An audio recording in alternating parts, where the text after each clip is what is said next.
right, so we do have a new document out on pacer.gov today, sir. It's called Judgment of Acquittal by the Court. It's very short and very sweet, and I'll just read it to you.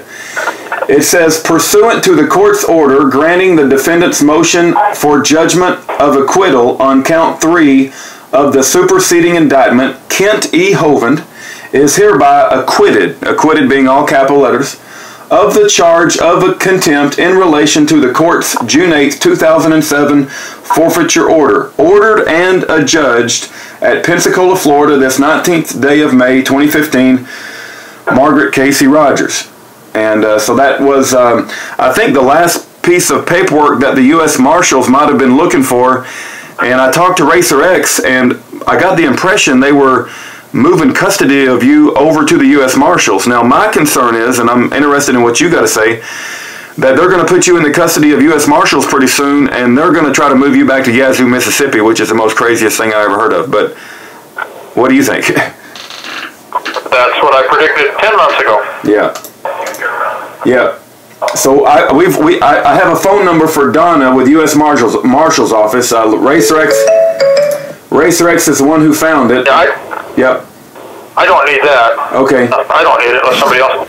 No. Call from her anyway. Yeah, we've been leaving voicemails for Donna, and she's the one responsible for the paperwork at the U.S. Marshals, and we've been asking her and pleading with her to please contact Charles E. Samuels Jr., who's the BOP director, and just get his approval that you just go home from Pensacola. And we're trying to stop this train wreck of them moving you to Yazoo, Mississippi, but we're doing the best that we can, but I'm going to use that word that you don't like very much, and that's policy. You know, we hear that a lot. It's unreal. I'm going to hate that word. Anyway, okay. Well, this call is from San Jose County Sheriff's Office. If nothing else, this needs to be blasted worldwide so that everybody sees the stuff that prisoners have to put up with. It's unreal.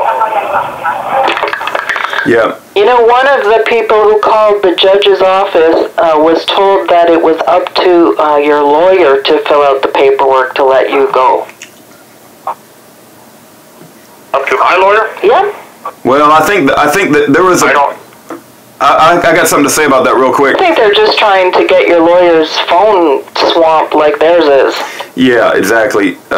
There was a period of time in the day when the judge had to put out that document 199. It's called the acquittal. And the U.S. Marshals said they were waiting on it, so the ball really was in the judge's court. And everybody was swamping the judge's office, and they wanted to kind of share the pain with your lawyer because they were probably upset. Too bad. Yeah. So sad. Yeah. Okay. But anyway. Yep. So we're doing the best that we can, but I think you're fixing to be transferred to the custody of the U.S. Marshals, and what they do with you is anyone's guess. I've been trying to tell people to reach out to Donna because we're hoping Donna makes the right decision or contacts people that can make the right decision. What is the correct distance from where you are to your home? Well, from the courthouse, it's about maybe 4 miles, and from here, it's maybe 25. Okay. Just wanted to clarify. The Yazoo to Pensacola, you can Google it. I mean, it's probably 250. Wow. Big difference. And for what? To sign a piece of paper? I don't know what it's... Why go at all? I was already approved for home confinement. Yeah. Over a year ago. It's crazy. They've watched me for 8 years. I'm a model inmate. I don't cause any trouble. Right. Other than publicly expose their stupidity. Right. That may bother them. Yeah. I told Ernie 8 months ago this is going to happen. I said, you watch.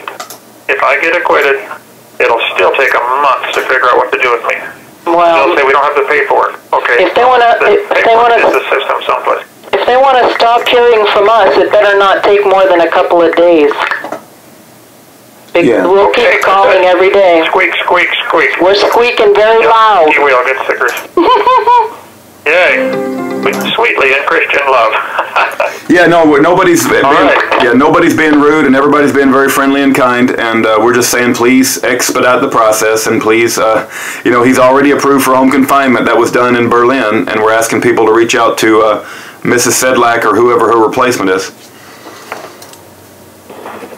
Hey, there is something interesting you might want to share with everybody. Are you recording this? Yes, sir. Yes, sir. We're recording. The U.S. prosecutor that was going to come testify for Paul, the former U.S. prosecutor, Mr. Tiemann, they call him, like the Tea Party, I guess. I don't know. I never met him. They get messages in here through inmate.com, all sorts of ways. Anyway, he said, let's see, let me just read it here. Miss Eggers can be forced to prove she has been given license to prosecute cases at both of the federal courthouse locations in Pensacola. If she fails, you can sue her civilly in her personal capacity. And since neither courthouse is owned by the United States, she was maybe operating without license to operate at that location, which is why they want to avoid that word location and substitute the word court. Yeah. Well, I don't know. That's Paul's battle. We'll see. Okay. That was interesting. That is very interesting. I think, you know, I've always said, no, you predict for decades, everybody should obey the law. Everybody should obey the law, including the government. I'm trying. Okay, go ahead, Rick. Amen, amen. No, you predicted that you had some very powerful questions for the attorneys, and I think it was so powerful they just wanted to let you go. So. Well, that is only the first of about 20 questions to follow. So they should definitely let us go, pay the damages, reverse the 2006 case, return everything as was. They have damaged me tremendously over these last 9 years, and I just wish to be left alone and mind my own business. I wasn't hurting them. I wasn't on their land. I was reading my Bible in the church office when they came and arrested me and started this whole mess. Amen. I found out taking your money out of the bank in amounts less than $10,000, i.e. structuring, is not a crime unless it's tied into some criminal activity like drugs. That's how they get around seizing the property. So that's why they tied it into the not withholding taxes from employees. However, there is no evidence I was required to withhold taxes from anybody, and there is clear evidence I was not required. So that's coming in real soon into the mix, and it ain't over yet, brother, so keep praying. We are. As long as the truth to be exposed. Amen, amen, amen. We're just waiting for that precious moment when we hear that you're out of prison and you're not calling through this silly prison system anymore. And I'm hoping we're within a day or two of that, if not tonight. But I think your custody will change from over to the U.S. Marshals, and hopefully somebody at the U.S. Marshals office will make some good decisions here very, very soon. Oh, by the way, I got the picture of the Suzuki Bergman. Wow, brother.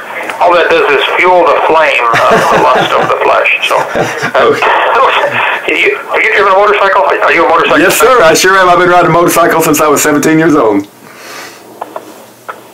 Oh, you should try the Bergman scooter. It is smooth as glass. It's unreal. It'll go 100 miles an hour easily, probably more. Wow. 60 to 0 in 1 second when you hit a tree or a brick wall. There you go. Let me ask you this: do you wear a helmet? Oh yes. Okay. Do you think that the state should require you to wear a helmet? On their property. Okay, all right. Very good answer. Well, very good. All right, that's all I had. All right, Pastor Hovind. We'll continue to work the phones and I'll give you the latest update.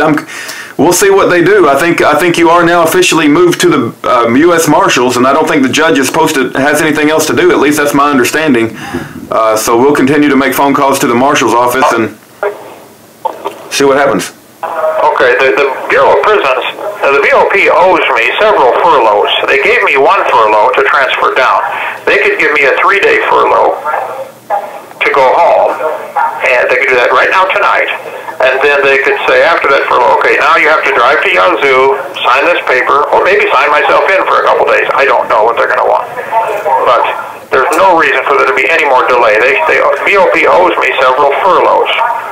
You get an 8-hour furlough, then a 12-hour furlough, then a 24-hour, then a 3-day furlough. I've never gotten any of those.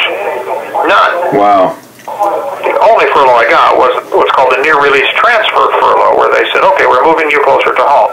So they gave me a bus ticket and $50, and I got on the bus and went to Montgomery, Alabama. I was there 4 days, and they pulled me out, never told me why, still don't know why. And I've been in county jail for 1 year and 2 days now, so I think I'm ready to go. I can hear it in your voice. Well, you know, you've been convicted of withdrawing your own money from your own bank to pay your own ministry bills. I don't know why you think you're deserving of a furlough, but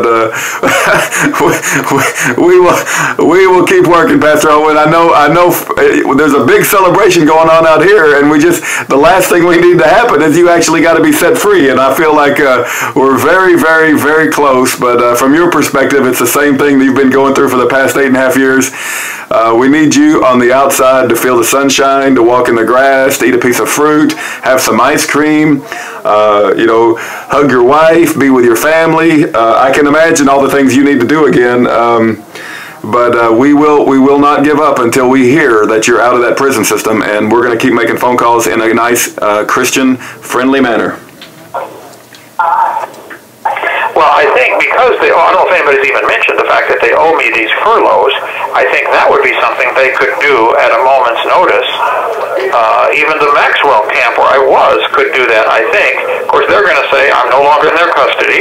Yazoo's going to say he's not here yet. It's the Three Stooges all pointing at each other. Yeah. Well, I pray that this will expose the stupidity and cause everybody to quit funding this dumb system. Yeah. This call is from the San Juan County Sheriff's Office.